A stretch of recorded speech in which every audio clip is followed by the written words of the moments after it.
बोलिए भगवान श्री कृष्ण की जय। गुरु नानक भगवान की जय। समस्त भक्तों की जय। अभी इससे पहले अध्याय 16वें अध्याय में जो है हमने पढ़ा था कि कश्यप जी जब जो हैं अदिति के अपने घर मतलब अपने आश्रम पर आए, अदिति के घर आए, तो उनका उदास चित देखकर उन्होंने पूछा उनकी उदासी का कारण क्या है। तो उन्होंने बताया था कि दैत्यों ने जो है हमारा सब कुछ छीन लिया है और सब पे अपना अधिकार जमा लिया है, और मैं और मेरे पुत्र जो हैं देवता लोग जो हैं सब कष्ट में हैं, बहुत कष्ट में हैं। मुझे उससे छूटने का जो है मतलब उस कष्टों को दूर करने का उपाय बताइए। तो कश्यप जी ने जो है उनको बताया था कि आप जो है भगवान की आराधना करो। तो उसके ऊपर जो है अदिति जी ने पूछा कि भगवान की आराधना कैसे की जाती है वो बताइए, तो मैं कौन सी आराधना करूं, कैसे करूं। तो कश्यप जी ने जो है कहा कि देखिए, मैं भी एक बार ब्रह्मा जी के पास जो है गया था, अपने पिता ब्रह्मा के पास, और मुझे संतान प्राप्ति की इच्छा से मैं गया था। तो उन्होंने मुझे जो है ये एक व्रत का बताया था। उस व्रत को जो है मैंने किया था। उस व्रत का नाम है प्यो व्रत। तो ये व्रत जो है तुम करो, इससे जो है तुम्हारे सारे कष्ट दूर हो जाएंगे। तो जैसे उस प्यो व्रत का वर्णन जो है कश्यप जी ने बहुत विस्तार से किया और अदिति को पूरा समझाया कि तुम ऐसे ऐसे इस प्यो व्रत को करो, इससे तुम्हारे कष्ट दूर होंगे और भगवान जो है तुम्हारे मनोरथ को पूरा करेंगे। अब हम अगला अध्याय जो है 17वां अध्याय पढ़ रहे हैं। भगवान का प्रकट होकर अदिति को वर देना। श्री सुखदेव जी कहते हैं, परीक्षित अपने पतिदेव महर्षि कश्यप जी का उपदेश प्राप्त करके अदिति ने बड़ी सावधानी से 12 दिन तक इस व्रत का अनुष्ठान किया। बुद्धि को सारथी बनाकर मन की लगाम से उसने इंद्रिय रूप दुष्ट घोड़ों को अपने वश में कर लिया और एकनिष्ठ बुद्धि से वह पुरुषोत्तम भगवान का चिंतन करती रही। उसने एकाग्र बुद्धि से अपने मन को सर्वात्मा भगवान वासुदेव में पूर्ण रूप से लगाकर प्यो व्रत का अनुष्ठान किया। तब पुरुषोत्तम भगवान उसके सामने प्रकट हुए। परीक्षित में पीताम्बर धारण किए हुए थे, 4 भुजाएं थी और शंख चक्र गदा लिए हुए थे। ये भगवान का जो ये सौंदर्य का जो वर्णन जहाँ जहाँ कहीं भी आएगा वो इस रूप में आएगा। और हमें जो है भगवान का जब भी सौंदर्य का वर्णन आए, भगवान के उस सौंदर्य का हमें ध्यान करना चाहिए। गदा लिए हुए थे। अपने नेत्रों के सामने भगवान को सहसा प्रकट हुए देख अदिति सादर उठ खड़ी हुई और फिर प्रेम से विवल होकर उसने पृथ्वी पर लौटकर उन्हें दंडवत प्रणाम किया। फिर उठकर हाथ जोड़ भगवान की स्तुति करने की चेष्टा की, परंतु नेत्रों में आनंद के आंसू उमड़ आए। उससे बोला न गया। सारा शरीर पुलकित हो रहा था। दर्शन के आनंदोल्लास से उसके अंगों में कंप होने लगा था। वह चुपचाप खड़ी रही। परीक्षित देवी अदिति अपने प्रेमपूर्ण नेत्रों से लक्ष्मीपति विश्वपति यज्ञेश्वर भगवान को इस प्रकार देख रही थी मानो वह उन्हें पी जाएंगे। फिर बड़े प्रेम से गदगद वाणी से धीरे धीरे उन्होंने भगवान की स्तुति की। देखिए, हम भगवान के 3 नाम आए। अदिति ने जो है भगवान के 3 नाम बताए, लक्ष्मीपति, विश्वपति, यज्ञेश्वर। भगवान को इस प्रकार देख रही थी कि मानो उन्हें वे पी जाएंगी। फिर बड़े प्रेम से गदगद वाणी से उनकी स्तुति करने लगी। अदिति ने कहा, आप यज्ञ के स्वामी हैं, आप स्वयं यज्ञ भी आप ही हैं। अच्युत, आपके चरण कमलों का आश्रय लेकर लोग भवसागर से तर जाते हैं। आपके यश कीर्तन का श्रवण भी संसार से तारने वाला है। आपके नामों के श्रवण मात्र से ही कल्याण हो जाता है। आदि पुरुष जो आपके शरण में आ जाता है उसकी सारी विपत्तियों का आप नाश कर देते हैं। भगवान, आप दीनों के स्वामी हैं, आप हमारा कल्याण कीजिए। आप विश्व की उत्पत्ति, स्थिति और प्रलय के कारण है और विश्व रूप भी आप ही हैं। जो ये विश्व में जो पूरा का पूरा जो विश्व दिखाई दे रहा है, इसके रूप में भी आप ही हैं। आप विश्व रूप हैं। अनंत भगवान का एक नाम जो है विश्व रूप भी है। अनंत होने पर भी स्वच्छंदता से आप अनेक शक्ति और गुणों को स्वीकार कर लेते हैं। आप सदा अपने स्वरूप में स्थित रहते हैं। नित्य निरंतर बढ़ते हुए पूर्ण बोध के द्वारा आप हृदय के अंधकार को नष्ट करते रहते हैं। भगवान मैं आपको नमस्कार करती हूँ, पर वो अनंत जब आप प्रसन्न हो जाते हैं तब मनुष्यों को ब्रह्मा जी की दीर्घ आयु, उनके समान दिव्य शरीर, प्रत्येक अभिष्ट वस्तु, अतुलित धन, स्वर्ग पृथ्वी पाताल योग की समस्त सिद्धियाँ, धर्म अर्थ काम रूप त्रिवर्ग और केवल ज्ञान तक प्राप्त हो जाता है। फिर शत्रुओं पर विजय प्राप्त करना आदि जो छोटी छोटी कामनाएं हैं उसके संबंध में तो कहना ही क्या है। ये भगवान की जो है जब स्तुति की उन्होंने, तो श्री सुखदेव जी कहते हैं, परीक्षित जब अदिति ने इस प्रकार कमल नयन भगवान की स्तुति की तब समस्त प्राणियों के हृदय में रहकर उनकी गतिविधि जानने वाले भगवान ने यह बात कही। श्री भगवान ने कहा, देवताओं की जननी अदिति कौन थी? देवताओं की माता थी। तो देवताओं की जननी अदिति तुम्हारी चिरकालीन अभिलाषा को मैं जानता हूँ। भगवान तो अंतर्यामी, भगवान तो जानते हैं कि चाह क्या रही है।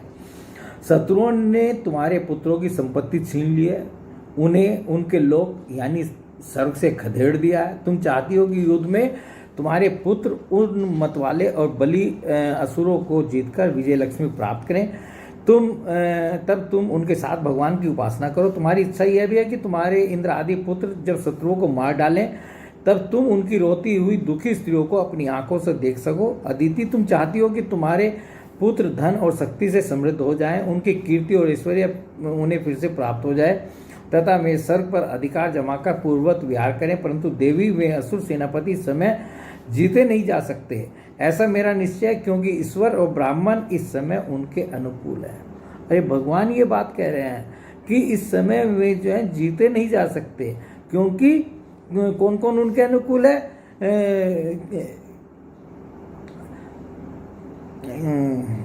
ईश्वर और ब्राह्मण इस समय उनके अनुकूल है। भगवान भी उनके अनुकूल है और ब्राह्मण भी उनके अनुकूल है। इस समय उनके साथ यदि लड़ाई छिड़ी जाए तो उससे सुख मिलने की आशा नहीं है। फिर भी देवी तुम्हारे इस व्रत के अनुष्ठान से मैं बहुत प्रसन्न हुआ हूँ, जो तुमने प्रियो व्रत किया है मेरे लिए, तो इससे मैं बहुत प्रसन्न हूँ। इसलिए मुझे इस संबंध में कोई ना कोई उपाय सोचना ही पड़ेगा। भगवान ने कहा कि भाई ठीक है, सब बात सही है कि वो इस समय दैत्य जो इतने बलवान हो गए हैं कि वो जीते नहीं जा सकते, परंतु मुझे कुछ सोचना पड़ेगा, क्योंकि मेरी आराधना व्यर्थ तो होनी नहीं चाहिए, उससे श्रद्धा के अनुसार फल अवश्य मिलता है। तुमने अपने पुत्रों की रक्षा के लिए ही विधि पूर्वक प्रियोव्रत से मेरी पूजा और स्तुति की है, अतः मैं अंश रूप से कश्यप के वीर्य में प्रवेश करूंगा और तुम्हारा पुत्र बनकर तुम्हारी संतान की रक्षा करूंगा। भगवान ने ये आश्वासन दे दिया कि मैं तुम्हारा पुत्र बनकर तुम्हारी रक्षा करूंगा। तो ये जो हम पढ़ रहे हैं कि वामन भगवान का अवतार जो है उसका कारण क्या था, ये सब हम कथा जो है अभी तक वो ही पढ़ रहे हैं। तो भगवान ने यहाँ अब अदिति को, जो देवताओं की माता है, उन्होंने जो प्रियोव्रत का व्रत किया था, उससे प्रसन्न होकर भगवान जो है उनको ये आश्वासन दे रहे हैं, उनको ये बतला रहे हैं कि तुम्हारा पुत्र बनकर मैं पैदा होऊंगा। कल्याणी, तुम अपने पति कश्यप में मुझे इसी रूप में स्थित देखो और उन निष्पाप प्रजापति की सेवा करो। देवी देखो, किसी के पूछने पर भी यह बात दूसरों को मत बतलाना। देवताओं का रहस्य जितना गुप्त रहता है उतना ही सफल होता है। तो ये भी कह दिया कि भैया इसको गुप्त रखना, इसको किसी सबके सामने प्रकट मत करना। श्री सुखदेव जी कहते इतना कहकर भगवान वहीं अंतर्ध्यान हो गए। उस समय अदिति यह जानकर कि स्वयं भगवान मेरे घर में जन्म लेंगे, अपनी कृत्यता का अनुभव करने लगी। भला यह कितनी दुर्लभ बात है कि वह बड़े प्रेम से अपने पतिदेव कश्यप जी की सेवा करने लगी। कश्यप जी सत्यदर्शी थे, उनके नेत्रों से कोई बात छिपी नहीं रहती। अपनी समाधि योग से उन्होंने जान लिया कि भगवान का अंश मेरे अंदर प्रविष्ट हो गया है। कश्यप जी ने को पता चल गया कि भगवान जो है मेरे अंदर जो है आ गए हैं, भगवान का अंश जो है मेरे अंदर आ गया है। जैसे वायु काठ में अग्नि का आधान करती है, वैसे कश्यप जी ने समाहित चित्त से अपनी तपस्या के द्वारा संचित वीर्य का अदिति में आधान किया। तो अदिति जो है वो गर्भवती हो गई। जब ब्रह्मा जी को यह बात मालूम हुई कि अदिति के गर्भ में तो स्वयं अविनाशी भगवान आए हैं, तब वे भगवान के रहस्यमय नामों से उनकी स्तुति करने लगे। अब ब्रह्मा जी जो हैं आते हैं अदिति के पास। उनको पता है कि भगवान जो है इसके अदिति के घर में आए हैं, तो वे उनकी स्तुति करते हैं। ब्रह्मा जी स्तुति कर रहे हैं। ब्रह्मा जी ने कहा, समग्र कीर्ति के आश्रय भगवान आपकी जय हो। अनंत शक्तियों के अधिष्ठान आपके चरणों में नमस्कार है। ब्रह्मण्य देव त्रिगुणों के नियामक आपके चरणों में मेरे बार बार प्रणाम है। प्रश्नि के पुत्र रूप में उत्पन्न होने वाले, वेदों के समस्त ज्ञान को अपने अंदर रखने वाले प्रभु, वास्तव में आप ही सबके विधाता हैं। आपको मैं बार बार नमस्कार करता हूँ। ये तीनों लोक आपकी नाभि में स्थित हैं। तीनों लोकों से परे वैकुंठ में आप निवास करते हैं। जीवों के अंतःकरण में आप सर्वदा विराजमान रहते हैं। ऐसे सर्वव्यापक विष्णु को मैं नमस्कार करता हूँ। प्रभु, आप ही संसार के आदि अंत और इसलिए मध्य भी हैं। यही कारण है कि वेद अनंत शक्ति पुरुष के रूप में आपका वर्णन करते हैं। जैसे गहरा स्रोत अपने भीतर पड़े हुए तिनके को बाहर ले जाता है, वैसे ही आप काल रूप से संसार का धारा प्रवाह संचालन करते रहते हैं। आप चराचर प्रजा और प्रजापतियों को भी उत्पन्न करने वाले मूल कारण हैं। देवादिदेव जैसे जल में डूबते हुए के लिए नौका ही सहारा है, वैसे ही स्वर्ग में से भगाए हुए देवताओं के लिए एकमात्र आप ही आश्रय हैं। ये ब्रह्मा जी ने जो है जब देखा कि भगवान जो है अदिति के घर में आए हैं, तो वहाँ आकर के भगवान की स्तुति की है। ये अध्याय यहीं पर पूर्ण हो गया है। अब अगला अध्याय 18वां अध्याय हम पढ़ रहे हैं। वामन भगवान का प्रकट होकर राजा बलि की यज्ञशाला में पधारना। श्री सुखदेव जी कहते हैं, परीक्षित, इस प्रकार जब ब्रह्मा जी ने भगवान की शक्ति और लीला की स्तुति की, तब जन्म मृत्यु रहित भगवान अदिति के सामने प्रकट हुए। बोले वामन भगवान की जय। तो भगवान वामन का प्रागट्य हो गया है।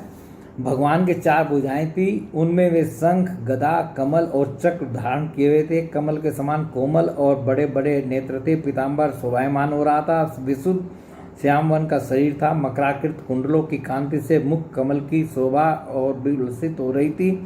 वक्ष स्थल पर श्रीवत्स का चिन्ह, हाथों में कंगन और भुजाओं में बाजूबंद, सिर पर किरीट, कमर में करधनी की लड़नियाँ और चरणों में सुंदर नुपुर जगमगा रहे थे। ये भगवान के सौंदर्य का वर्णन हो रहा है, हमें इसका ध्यान करना है।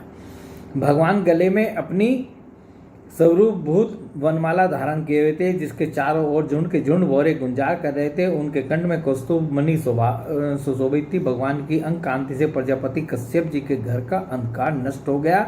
उस समय दिशाएं निर्मल हो गई। नदी और सरोवरों का जल स्वच्छ हो गया। प्रजा के हृदय में आनंद की बाढ़ आ गई। सब ऋतुएं एक साथ अपना अपना गुण प्रकट करने लगी। स्वर्ग, लोक, अंतरिक्ष, पृथ्वी, देवता, गो, द्विज और पर्वत, इन सबके हृदय में हर्ष का संचार हो गया। पूरा वातावरण जो है इतना खुशी से जो है झूमने लगता है। जब ये तो भगवान का अवतार है, जब किसी देवी शक्ति का भी अवतार होता है, किसी महापुरुष का अवतार होता है, सब पूरी इतनी प्रसन्नता छा जाती है। पूरा वातावरण जो है, और जैसे कि शकुन होते, मतलब शुभ शकुन इतने होते हैं, इतना सब हर जगह जो है शकुन ही शकुन जो है वो दिखाई देते हैं कि पूरा वातावरण जो है मतलब वो प्रसन्न हो गया। परीक्षित, जिस समय भगवान ने जन्म ग्रहण किया, उस समय चंद्रमा श्रवण नक्षत्र पर थे। भाद्रपद मास के शुक्ल पक्ष की श्रवण नक्षत्र वाली द्वादशी थी। अभिजीत मुहूर्त में भगवान का जन्म हुआ था। सभी नक्षत्र और तारे भगवान के जन्म को मंगल में सूचित कर रहे थे। परीक्षित, जिस तिथि में भगवान का जन्म हुआ था उसे विजया द्वादशी कहते हैं। जन्म के समय सूर्य आकाश के मध्य भाग में स्थित थे। भगवान के अवतार के समय संग, ढोल, मृदंग, डफ और नगाड़े आदि बाजे बजने लगे। इन तरह तरह के बाजों और तुरैयों की तुमुल ध्वनि होने लगी। अप्सराएं प्रसन्न होकर नाचने लगी। श्रेष्ठ गंधर्व गाने लगे। मुनि, देवता, मनु, पितर और अग्नि स्तुति करने लगे। सिद्ध, विद्याधर, किम पुरुष, किन्नर, चारक, यक्ष, राक्षस, पक्षी, मुख्य मुख्य नागगण और देवताओं के अनुचर नाचने, गाने एवं भूरी भूरी प्रशंसा करने लगे। और उन लोगों ने अदिति के आश्रम में पुष्पों की वर्षा से ढक दिया। तो इन सबको देखिए, सबको पता चल जाता है इनको कि भगवान का अवतार हुआ है। और ये जो है सब, कोई स्तुति कर रहा है, कोई गा रहा है, कोई बजा रहा है, कोई प्रसन्न होकर नाच रहा है। तो ये सब जो है ये सब आनंद मनाने लगे। जब अदिति ने अपने गर्भ से प्रकट हुए परम पुरुष परमात्मा को देखा तो वह अत्यंत आश्चर्यचकित और परमानंदित हो गई। प्रजापति कश्यप जी भी भगवान को अपनी योग माया से शरीर धारण किए हुए देख विस्मित हो गए और कहने लगे, जय हो जय हो जय हो। परीक्षित, भगवान स्वयं अव्यक्त एवं चित स्वरूप है। उन्होंने जो परम कांति में आभूषण एवं आयुधों से युक्त वह शरीर ग्रहण किया था, उसी शरीर से कश्यप और अदिति के देखते देखते वामन ब्रह्मचारी का रूप धारण कर लिया। ठीक वैसे ही जैसे नट अपना वेश बदल ले, क्यों न हो, भगवान की लीला तो अद्भुत है ही। तो इन्होंने देखते भगवान ने जो है प्रकट होकर के जो है ये जो हमने अभी भगवान के सौंदर्य का और वो किस रूप में दिखाई दे रहे थे वो वर्णन किया था। तो उन्होंने जो है वामन ब्रह्मचारी बन गए। वामन ब्रह्मचारी एक तो छोटे कद के थे और बिल्कुल ब्रह्मचारी का उनका वेश था। और जो है मतलब अब ये हम आगे और पढ़ेंगे कि वो कैसे लगते थे। तो उन्होंने अपने आप को वामन ब्रह्मचारी बना लिया। भगवान को वामन ब्रह्मचारी के रूप में देखकर महर्षियों को बड़ा आनंद हुआ। उन लोगों ने कश्यप प्रजापति को आगे करके उनके जातकर्म आदि संस्कार करवाए। जब उनका उपनयन संस्कार होने लगा तब गायत्री के अधिष्ठाता देवता स्वयं सविता ने उन्हें गायत्री का उपदेश किया। देवगुरु बृहस्पति जी ने यज्ञोपवीत और कश्यप ने मेखला दी। अब देखिए यहाँ सब इनको जो है उपहार देंगे और उपहार वो जो भी देंगे वो उनको धारण करेंगे और तब आगे बढ़ेंगे। देवगुरु बृहस्पति जी ने यज्ञोपवीत दिया और कश्यप ने मेखला दी। पृथ्वी ने कृष्णमर्ग का चर्म, वन के स्वामी चंद्रमा ने दंड, माता अदिति ने कोपिन और कटिवस्त्र एवं आकाश के अभिमानी देवता ने वामन वेशधारी भगवान को छत्र दिया। परीक्षित, देखिए वामन भगवान कि जब आप कोई भी प्रतिमा देखेंगे तो वो एक तो छत्र उनके ऊपर, ये सब चीज़ें जो हैं वामन भगवान की प्रतिमा में आपको दिखाई देंगी। परीक्षित, अविनाशी प्रभु को ब्रह्मा जी ने कमंडलू, सप्तऋषियों ने कुश और सरस्वती ने रुद्राक्ष की माला समर्पित की। इस रीति से जब वामन भगवान का उपनयन संस्कार हुआ तब यक्षराज कुबेर ने उनको भिक्षा का पात्र और सती शिरोमणि जगजननी स्वयं भगवती उमा ने भिक्षा दी। इस प्रकार जब सब लोगों ने वटु वेशधारी भगवान का सम्मान किया तब वे ब्रह्म ऋषियों से भरी हुई सभा में अपने ब्रह्म तेज के कारण अत्यंत शोभायमान हुए। इसके बाद भगवान ने स्थापित और प्रज्वलित अग्नि का कोसों से परिसमूहन और परिस्तरण करके पूजा की और समिधाओं से हवन किया। परीक्षित, इसी समय भगवान ने सुना कि सब प्रकार की सामग्री संपन्न ये सभी बलि भृगुवंशी ब्राह्मणों के आदेशानुसार बहुत से अश्वमेध यज्ञ कर रहे हैं। भगवान का अवतार हो गया वामन भगवान का, और जो है सब ने उनको उपहार दे करके बिल्कुल एकदम तैयार भी कर दिया। और जो है अब उन्होंने सुना कि भृगुवंशी जो है वो राजा बलि से जो है वो यज्ञ करा रहे हैं। तो तब उन्होंने वहाँ के लिए यात्रा की। तो उनकी जहाँ वो यज्ञ करा रहे थे राजा बलि, तो भगवान ने सोचा कि अब जो है वहाँ चलने का समय आ गया है। भगवान समस्त शक्तियों से युक्त हैं। उनके चलने के समय उनके भार से पृथ्वी पग पग पर झुकने लगी। नर्मदा नदी के उत्तर तट पर भृगु कच्छ नाम का एक बड़ा सुंदर स्थान है। वहीं बलि के भृगुवंशी श्रेष्ठ यज्ञ का अनुष्ठान करा रहे थे। उन लोगों ने दूर से ही वामन भगवान को देखा तो उन्हें ऐसा जान पड़ा मानो साक्षात सूर्य का उदय हो रहा हो। भगवान वामन देव जो है इतने तेजस्वी, इतने मतलब वो तेजस्वी, सूर्य के समान तेजस्वी लग रहे थे। तो जैसे वो यज्ञशाला की तरफ बढ़ रहे थे तो वहाँ जो यज्ञ कराने वाले थे उनको देखा कि सूर्य भगवान ही चले आ रहे हैं, सूर्य के समान तेजस्वी वो दिखाई दिए।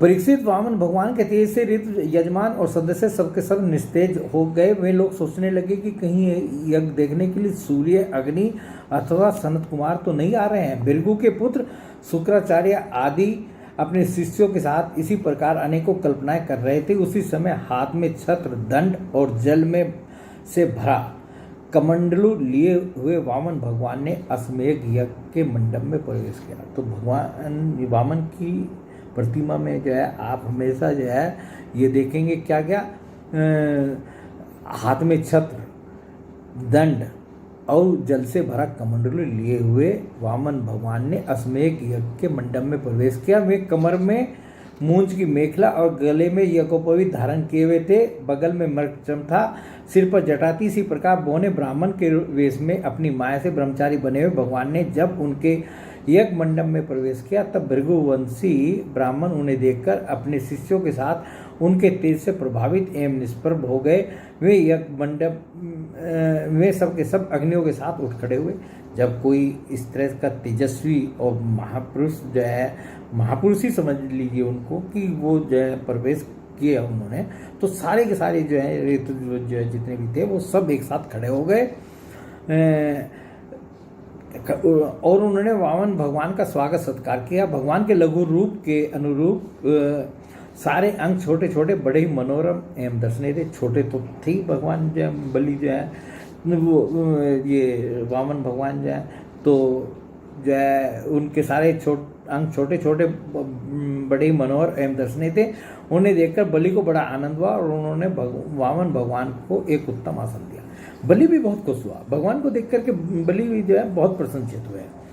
फिर स्वागत वाणी से उनका अभिनंदन करके पांव पखारे और संग रहित महापुरुषों को भी अत्यंत मनोहर लगने वाले वामन भगवान की पूजा की। भगवान के चरण कमलों का धोवन परम मंगल में है, उससे जीवों के सारे पाप ताप धुल जाते हैं। स्वयं देवाधिपति चंद्रमौली भगवान शंकर ने अत्यंत भक्ति भाव से उसे अपने सिर पर धारण किया था। आज वही चरणामृत धर्म के मर्मज्ञ राजा बलि को प्राप्त हुआ। उन्होंने बड़े प्रेम से उसे अपने मस्तक पर रखा। तो बलि ने क्या किया, भगवान के चरणों को धोया। भगवान के चरणों का धोवन तो गंगा जी हैं, तो जिसको भगवान शंकर अपने सिर पर धारण करते हैं, तो उसी चरणोदक को जो भगवान के चरण धोए, उस चरणोदक को राजा बलि ने अपने सिर के ऊपर रखा। बलि ने कहा, ब्राह्मण कुमार आप भले पधारे, आपको मैं नमस्कार करता हूँ, आज्ञा कीजिए मैं आपकी क्या सेवा करूँ। आर्य, ऐसा जान पड़ता है कि बड़े बड़े ब्रह्म ऋषियों की तपस्या ही स्वयं मूर्तिमान होकर मेरे सामने आई है। आज आप मेरे घर पधारे, इससे मेरे पितर तृप्त हो गए। आज मेरा वंश पवित्र हो गया, आज मेरा यह यज्ञ सफल हो गया। ब्राह्मण कुमार, आपके पांव पखारने से मेरे सारे पाप धुल गए और विधि पूर्वक यज्ञ करने से, अग्नि में आहुति डालने से जो फल मिलता है वह अनायास ही मिल गया। आपके इन नन्हे नन्हे चरणों और इनके धोवन से पृथ्वी पवित्र हो गई। ब्राह्मण कुमार, ऐसा जान पड़ता है कि आप कुछ चाहते हैं। परम पूज्य ब्रह्मचारी जी, आप जो चाहते हो, गाय, सोना, सामग्रियों से सुसज्जित घर, पवित्र अन्न, पीने की वस्तु, विवाह के लिए ब्राह्मण की कन्या, संपत्तियों से भरे हुए गांव, घोड़े, हाथी, रथ, वह सब आप मुझसे मांग लीजिए, अवश्य ही वह सब मुझसे मांग लीजिए। तो ये अध्याय जो है ये पूरा हो गया।